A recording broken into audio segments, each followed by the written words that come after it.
Ok, bonjour à toi, mon bro, j'espère que tu vas bien. Je refais cette intro parce que la première intro que j'ai faite était laborieuse. J'étais en train de cuisiner en même temps et en fin de prep, mon cerveau est trop fatigué pour pouvoir faire et la cuisine et la production. Ça prenait trop, juste trop de temps, donc j'ai coupé. Puis je te parlais de drogue en plus. Tu vas dire, bon Dieu, Karim parle de drogue, qu'est-ce qui se passe? Rien ne va plus. Non, je te disais juste que la prep est sur la fin. Aujourd'hui, on est lundi, c'est mon jour de congé, enfin un de mes 2 jours de congé. Jour de repos aussi, jour complètement off. Et donc, je te disais que ouais, en fin de prépa, généralement, c'est vraiment où tu te sens peut-être le pire. En tout cas sur la fin, parce que t'as presque, en tout cas pour mon cas, t'as pas presque plus de glucides dans ton corps. Et dans ta diète non plus. Et étant donné que je suis à 1700 cal, plus ou moins 1600, 1700, donc c'est pas beaucoup de calories, surtout pour mon gabarit, surtout sur la durée en plus, parce que ça fait quand même plusieurs semaines que je suis aussi bas. Et donc ouais, sur la fin, après, je suis claqué. Je sens que durant cette prep, en fait, j'ai plus tiré mentalement que physiquement. Bon, même si mon corps a beaucoup tiré aussi, mais je sens vraiment que c'est mon mental qui a plus tiré que physique. Contrairement à la précédente prep où j'ai plus tiré physiquement que mentalement. Bref, donc je vais te montrer un petit peu mon petit déj. Mais avant ça, ouais, on va te partager un truc, tu vois, genre comme je te disais, sur la fin, c'est là où tu tires le plus, où tu te sens peut-être le moins bien. Attends, un peu. Ouais, tu te sens un peu le moins bien, le plus, je veux dire stressé, mais je pense être le plus anxieux, tu doutes beaucoup de toi. Seulement, tu vas vraiment te sentir le pire. En fait, je me rends compte que c'est à chaque fois, chaque prépa, c'est au deuxième. Bon, en tout cas, c'est le même pattern. Sur la fin, en fait, il y a un jour où je craque. Et je crois que c'était un peu hier que j'ai atteint ce point de craquement, on va dire. Quand tu craques, c'est juste, tu t'effondres un peu en larmes, tu vois. Euh, Pas parce que ça y est, t'arrive quelque chose ou quoi, mais c'est juste que je pense qu'il y a juste trop. Et tu ressens toutes les émotions fois 1000, hein, tout est... Enfin, toutes les émotions négatives, en tout cas, tu les ressens beaucoup plus que les émotions positives, et je ressens fortement. Dès que t'as plus rien et que t'as pas de sucre, voilà. Et c'est bien parce qu'en fait, hier, du coup, au moment où je sentais que je m'effondrais, j'ai des amis qui m'ont proposé d'aller chez eux pour prier ensemble, de côté dimanche. Enfin, rien à voir avec Jésus et l'Église, je suis pas chrétien, mais étant donné que c'est un jour où personne n'a jamais rien à faire, généralement c'est le meilleur jour. Et ça m'a fait beaucoup de bien en fait, ça m'a permis de me relaxer, de déstresser, de voir des gens, d'être dans un environnement doux en fait et relax. Donc c'était pas mal agréable. Et la prise précédente quand ça m'arrivait, enfin la prépa d'avant, ça m'arrivait j'étais au travail, tu vois. Donc c'était pas top, j'ai craqué comme ça tout seul dans mon local, c'était un peu nul. Là ici, j'ai des gens autour de moi, ça m'a évité justement d'avoir ce moment de craquage. Enfin bref, donc pour cette dernière semaine, ces derniers jours de prépa, je vais te montrer mon dernier jour très bas. C'est un jour aujourd'hui où j'ai uniquement ma crème de riz glucides et c'est tout. Et je vais te montrer un peu ce que je prends comme complément. J'ai reçu mon pack de chez Life Pro, donc c'est l'occasion aussi de te montrer un peu ce que j'ai. Euh, donc le matin, je prends une de vitamine D hyper important pour le bon fonctionnement de tes hormones. Ça régule tes hormones stéroïdiennes, donc c'est super important. En plus, ça aide aussi à la réparation de tes os, des tissus, etc. Donc là, c'est de la vitamine D, K2, donc la plus intéressante comme formule à prendre, ainsi que la plus absorbable. Alors moi, je conseille généralement de prendre 4000 unités par jour, ce qui est cool, c'est que là, c'est du 4000. La vitamine D que je prenais avant, c'est 2000 unités, donc j'en prenais deux. Moi, j'en prends juste une, puisque j'ai 4000 direct, donc je peux juste mettre en bouche d'abord. Avec ça, multivitamines, aussi de chez Life Pro, j'ai toutes les vitamines dont j'ai besoin dedans, et minéraux. En plus, ce qui est cool, c'est qu'ils mettent du ginkgo dedans, du ginkgo biloba, c'est très bien pour le focus. Euh, et les enzymes digestives, donc c'est vraiment top aussi. J'en prends aussi une tous les matins, là, du coup. Je sais pas si je vais en prendre deux, mais je crois qu'une, ça c'est. Hop, voilà. Donc ça, c'est le truc que je prends le matin. Ma créatine. Attends.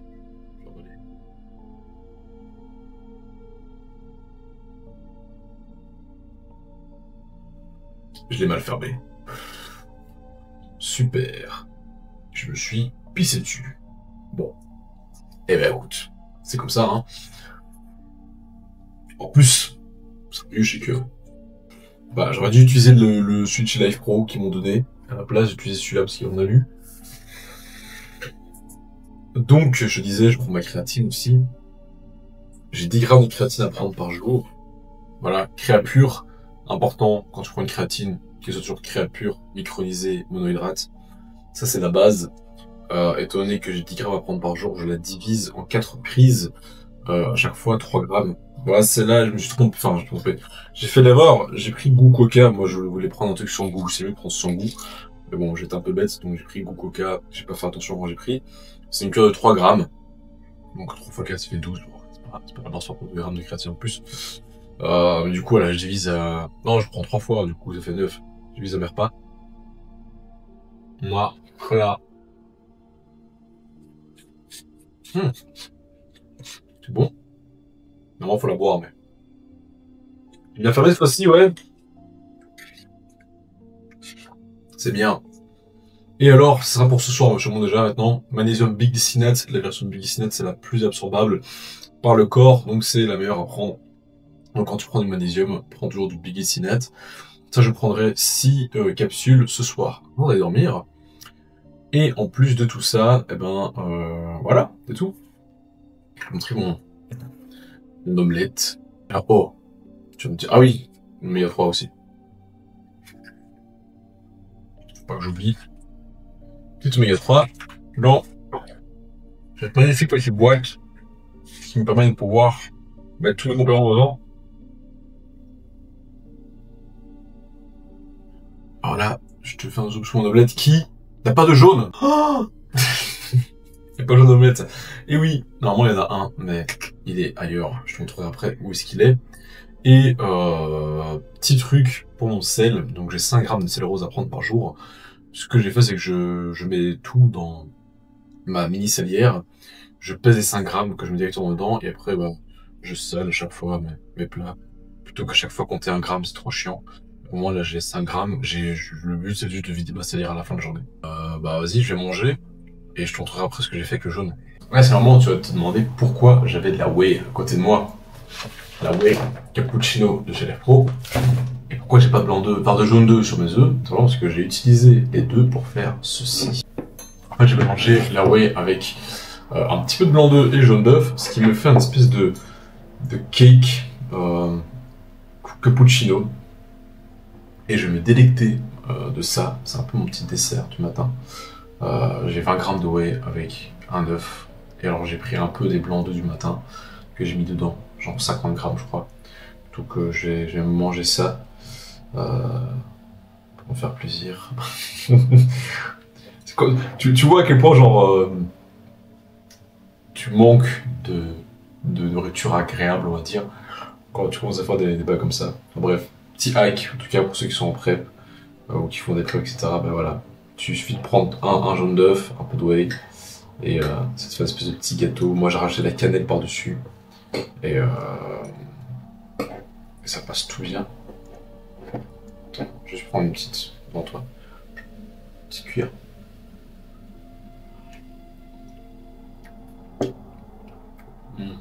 Ouais. En plus, la Live Pro, elle est trop bonne. Je te jure, frérot. Leur produit, en goût, c'est toujours incroyable. La cappuccino, elle est ouf. J'ai l'impression de manger un vrai gâteau, boire un cappuccino, genre en même temps.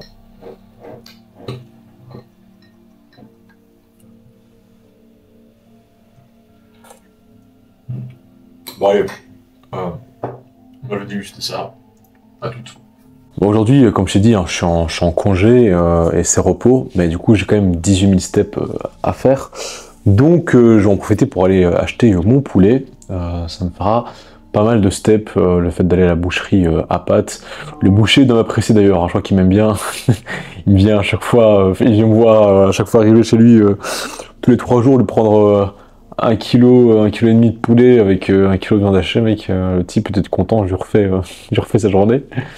Enfin bref, donc ouais, je vais aller faire ça. Entre temps, bah, les jours comme ça, tu vois, j'aime bien me poser à la maison et et prendre le temps de pouvoir lire et lire ou faire d'autres choses. En ce moment, je me suis mis un peu plus à la lecture sur les conseils de quelqu'un qui m'était très cher, et j'ai lu ce bouquin, Siddhartha, par Hermann Hesse. Et j'ai quelques petits morceaux que j'aimerais bien partager avec toi, mon bro, de ce livre, parce que il y a beaucoup d'éléments en fait de ce bouquin où je me sens fortement connecté par rapport au personnage principal. C'est un livre très spirituel, même si je pense avoir lu des choses plus spirituelles que ça, mais en tout cas c'est très intéressant comme bouquin. Il y a la spiritualité, beaucoup de notions de moi, d'ego, mais aussi de sagesse, et d'une certaine manière de leçons de vie, en fait, dans ce livre. Je l'ai terminé, hein, mais j'ai certains passages que j'ai gardés, que je voudrais partager avec toi par rapport à tout ça, et peut-être que je l'élaborerai un peu plus, je verrai. Mais en tout cas, le premier passage que je voulais partager, c'est un passage du début du livre, justement par rapport à l'ego. On a déjà eu cette conversation sur ce sujet un peu plus tôt dans un autre vlog. Et je trouvais que cette citation, représentait plutôt bien la conclusion qu'on avait eue par rapport à cette conversation. Il dit « Quand le moi sous toutes ses formes sera vaincu et mort, quand toutes les passions et toutes les tentations qui viennent du cœur se seront tues, alors se produira le grand prodige, le réveil de l'être intérieur et mystérieux qui vit en moi et qui ne sera plus moi. » Très intéressant, cette forme finalement d'abandon de toi-même pour que le vrai toi puisse ressortir. Enfin, en tout cas, c'est un peu comme ça que je le vois en fait. Ce qui est intéressant dans ce livre, c'est que c'est au tout début du bouquin que c'est exprimé par le personnage principal, qui justement est très mûr et spirituel, mais qui manque de sagesse. Il y a beaucoup de connaissances, beaucoup de spiritualité, énormément de réflexion profonde, mais ce qui lui manque principalement, c'est la sagesse. Et tu lis ce morceau-là et tu te dis « Ah, c'est intéressant, il a compris que une fois qu'il s'est détaché de tout et de lui-même, qu'une fois qu'il a tué son ego pleinement, peut enfin ressortir le vrai lui. » Et bon, si tu lis ce livre, tu verras que c'est pas du tout ça qui se passe, c'est que finalement, il se perd après ensuite dans certains péchés, en fait. Et d'une certaine manière, il se perd dans son ego en pensant s'être détaché complètement de lui. Bon, après, gros, je suis pas un philosophe, donc probablement que je comprends pas correctement ce qu'il écrit, je sais pas. En tout cas, c'est ma réflexion et je le partage avec toi. Et c'est intéressant parce que ça me parle énormément. Le jeune Siddhartha me fait penser au jeune moi que j'étais il y a 5-6 ans. Donc voilà, très intéressant. Enfin bref, je partagerai d'autres morceaux de ce livre au fur et à mesure que la vidéo avance. Là, je vais chercher ma viande pour faire ce deuxième repas, qui est en soit du poulet et des légumes. Ça, je le mange 2 fois. Mais donc, ouais, je vais chercher ça, je vais préparer, et puis je te montrerai une préparation délicieuse qui est ce poulet aux asperges. Et me voilà de retour de ma balade. Enfin bref, j'ai été chercher mon poulet. J'ai 400 grammes que j'ai cuit. Maintenant, je mange pas les 400 grammes d'un coup, hein, je mange ça en 2 fois. J'ai 200 grammes et 100 grammes de légumes verts à chaque repas. Donc là, ici, j'ai pris des asperges. Et le repas d'après, je pense, ce sera des épinards. Ouais, 100 grammes d'épinards. Je vais te montrer un peu ça. Bon, c'est... Oula, oh, sorry mon bro. Il est sorti tout seul celui-là. Voilà, tu peux voir ce délicieux plat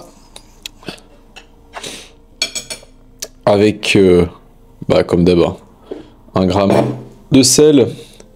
Et j'ai déjà pris mon oméga 3. Oh, j'adore le fait de pouvoir te contrôler comme ça, mec, c'est... Je te contrôle. Enfin bref, donc je vais me délecter de ce délicieux repas et puis je vais préparer ma crème de riz. Bon appétit. Et il est 16 h, nous revoilà dans le fauteuil, et cette fois-ci, avec ma petite crème de riz, c'est mon casse-croûte, c'est ma collation, voilà, petite collation. Bon, c'est vraiment une bête crème de riz, donc avec l'ISO de chez Life Pro, choco caramel, elle est incroyable frérot, je te jure, elle est trop bonne, avec du coup la crème de riz choco Chunky Monkey, spéculoos, c'est des morceaux de spéculoos et des morceaux de caramel dedans, du coup au total, enfin avec les deux, avec l'ISO plus la crème de riz. J'ai mis ça au frigo 1 heure, comme ça elle est bien onctueuse, et parfait. Oh, j'ai oublié de mettre le gramme de sel. Bah, je te parle, puis j'ajoute ça dessus. Normalement j'ai un gramme de sel rose avec, normalement, donc je vais ajouter ça dessus. C'est ce que j'aurais pris typiquement avant d'aller m'entraîner. Avant l'entraînement, par contre, j'aurais fait un petit topping, j'aurais rajouté des fruits glacés, mais là-ci je n'en ai pas. Enfin, c'était pas dans la diète, donc il n'y en a pas dessus.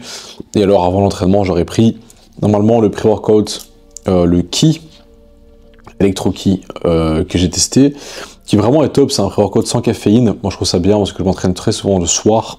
Je m'entraîne assez tard, après le boulot et tout, plus les steps. Du coup, ça me permet de pouvoir avoir un pré qui ne m'empêche pas de dormir. Et puis surtout, il y a quand même beaucoup de citrulline. Tu as 8 grammes de citrulline, c'est de la malate.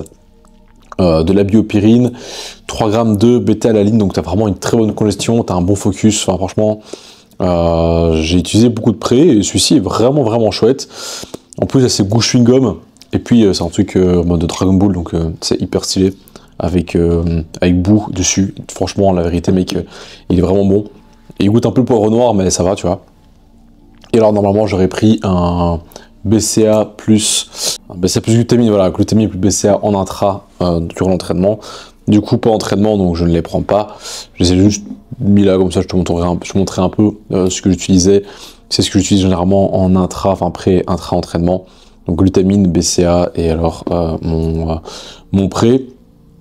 Bon, du coup, je vais déguster tout cela et ensuite je vais aller en ville pour aller m'acheter une nouvelle bague parce que, t'as remarqué, j'en ai beaucoup moins là ici sur les mains. Pourquoi? Simplement parce que quand je suis en sèche comme ça, vers la fin, je commence à perdre le gras qu'il y a dans les doigts et du coup, mes bagues, elles glissent et j'en ai perdu une. Normalement, c'est que j'ai sur cet index-ci. C'était une tortue que j'avais achetée il y a pas longtemps. Je l'ai perdue en me faisant mes pas et ça m'attriste énormément parce que je l'aimais beaucoup cette bague. Et du coup, je vais aller acheter une autre dans le centre. Ça me permettra de faire aussi des pas. Du coup, en attendant, je mets juste ceci parce que j'aime bien avoir des trucs sur les mains. J'ai quand même besoin d'avoir mes bagues. Du coup, je mets d'autres plus petites qui sont un peu plus serrantes que je mets pas en général. Comme ça, j'ai quand même quelque chose sur les doigts. Il y a quand même celle-ci que je mets tout le temps. Elle est splendide. C'est aussi une tortue. J'adore les tortues, hein, frérot. C'est une très belle tortue avec un truc qui représente, je sais plus quoi, mais de l'Égypte antique. Donc je trouve ça un peu joli. Voilà, ça j'arrive à la garder. C'est assez serrant, donc il n'y a pas de souci. Et je voulais partager donc un autre extrait, avec toi du livre qui se situe à la page 108, qui m'avait aussi beaucoup touché. C'est un peu plus long. Et c'est une partie qui représente aussi très bien la période un peu que j'ai vécue entre ce début de prépa et cette fin de prépa totale. Donc une prépa qui a duré quand même 5 mois en tout, avec beaucoup de réflexion, et ça a été l'occasion pour moi de me remettre un peu fortement en question et de réfléchir à pas mal d'aspects de ma vie. Et je veux dire que le fait d'être en même temps, d'avoir un objectif au-delà de juste faire ce chemin-là, et de se dire que voilà, j'ai des objectifs en même temps, des échéances, là qui sont pour le coup physiques, mais le fait d'avoir ces deux travaux en même temps, simultanés, c'est assez intéressant. Et du coup, je suis assez content de voir un peu tout le chemin parcouru.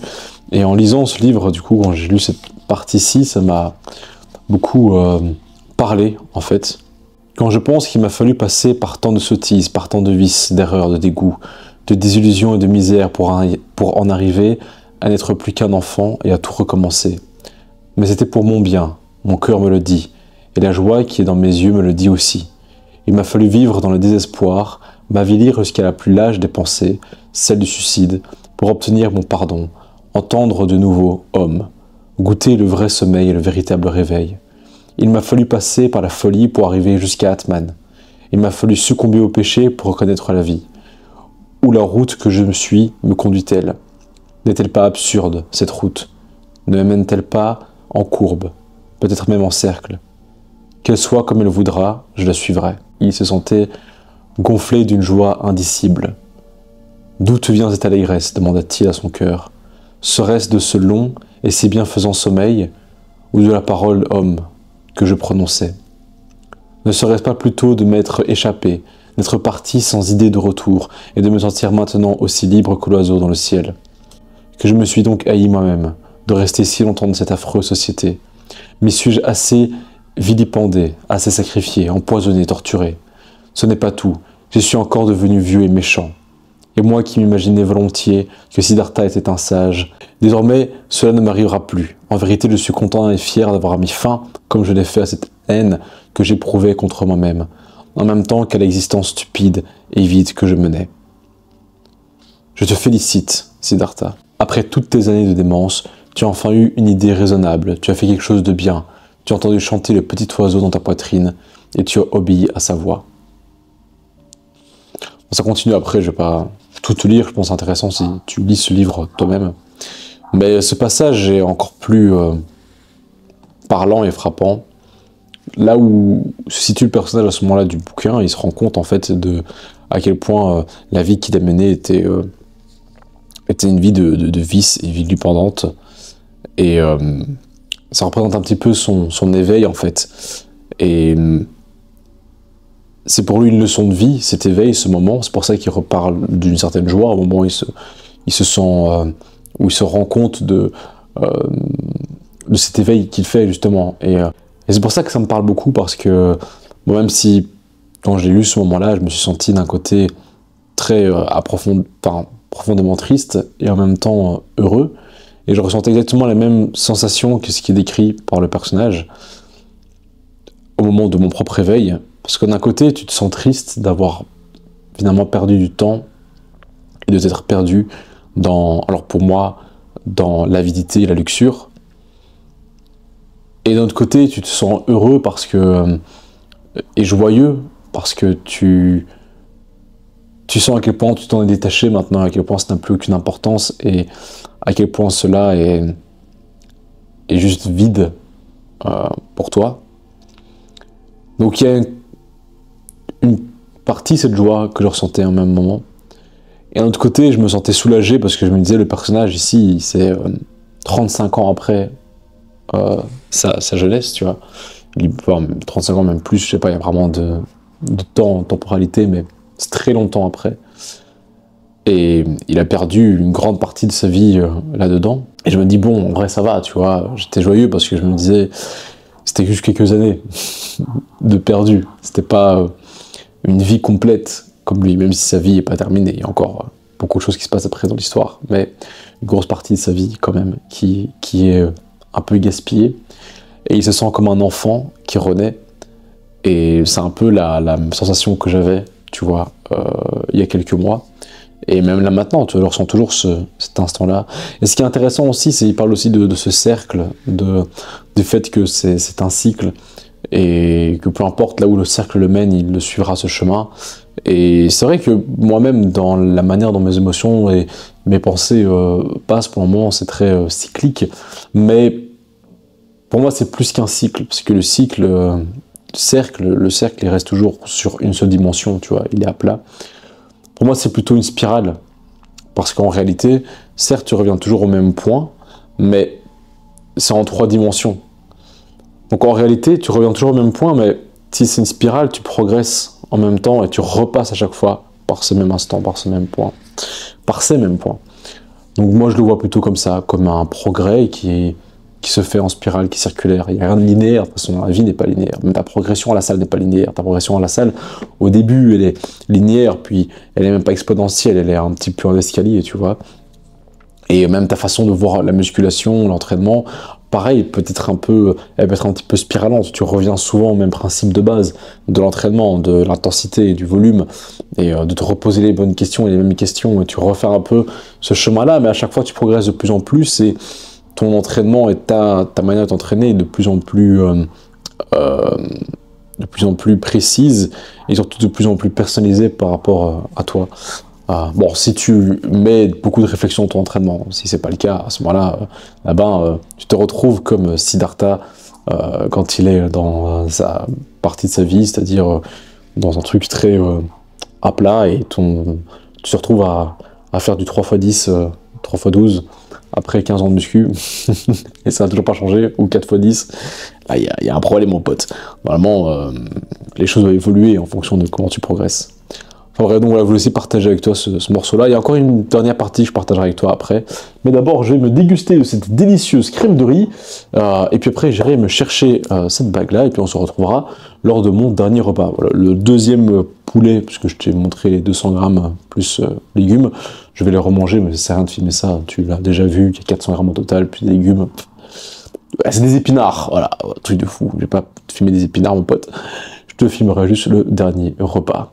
Et voilà, mon ami, me voilà rentré de ma très longue balade. Je suis passé, je suis allé chercher donc ma bague dans le magasin auquel je vais dans le centre-ville, où je prends très souvent des bijoux.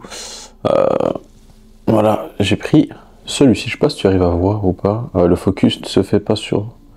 Attends, est-ce que le focus. Bon, c'est pas grave. Bah, tu le verras pas. Non, tu le verras. Coucou Lila, ça va?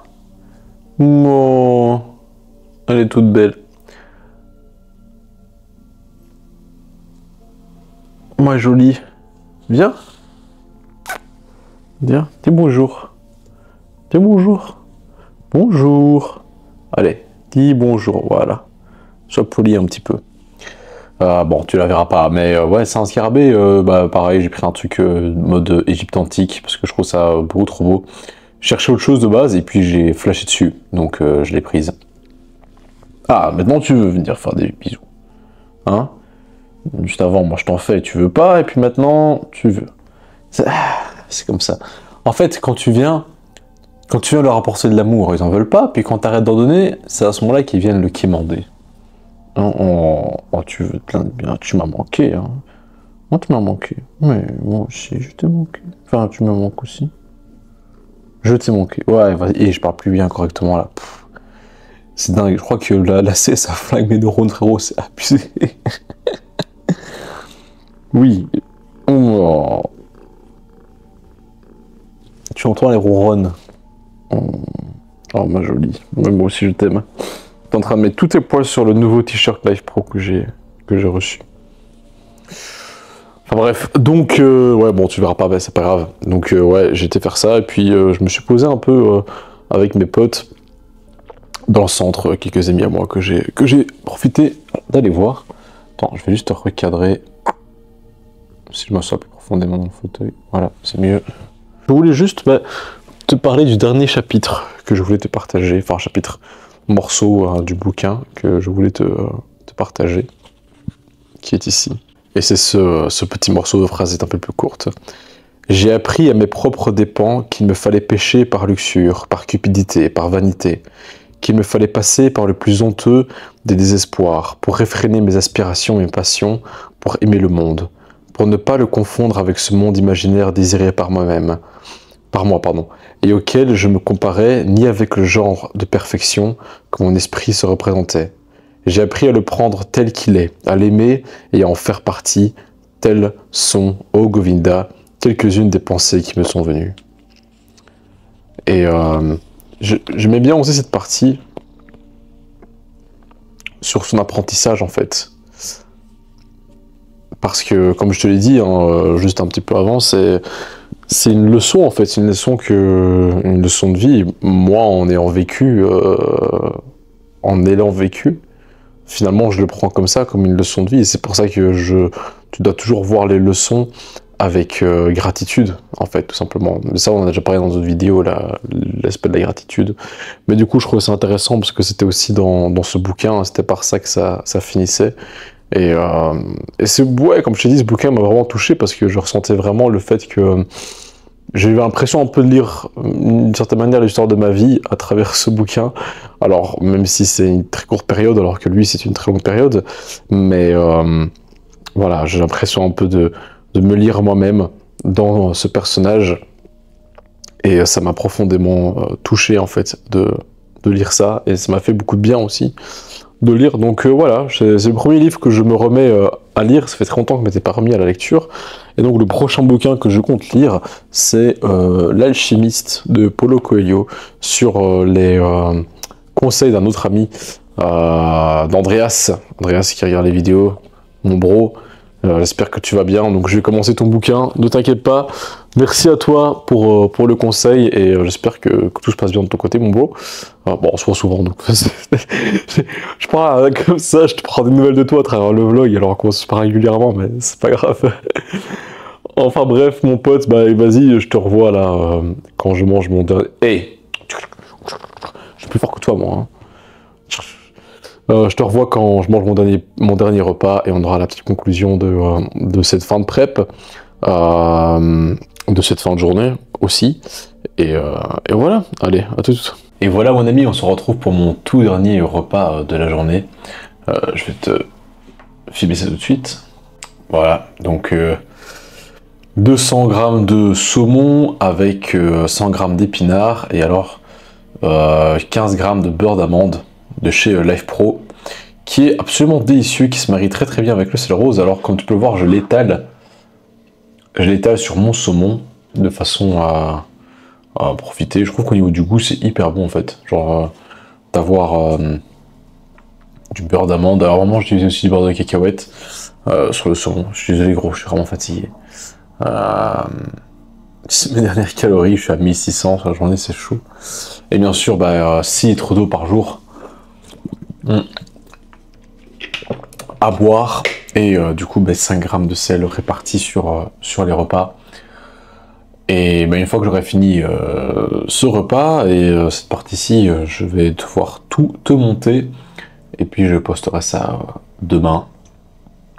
Cette prep est enfin touche à sa fin. Enfin, fini la compétition, la saison se termine. Et c'est la dernier vlog de prep, en tout cas pour cette partie. Bien sûr, un vlog pour la compétition, hein. Je vais te filmer tout ça. On se retrouve de toute manière vendredi matin pour le départ vers Marseille avec Paul. Attends, un peu plus haut.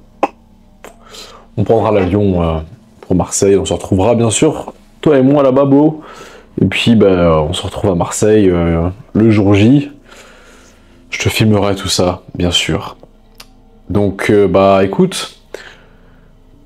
Cette prep m'aura appris, ça m'aura donné l'envie et surtout ça m'aura fait comprendre l'importance pour un être humain et surtout pour un homme, je pense, d'avoir un but dans son existence et de vouloir donner un sens à sa vie.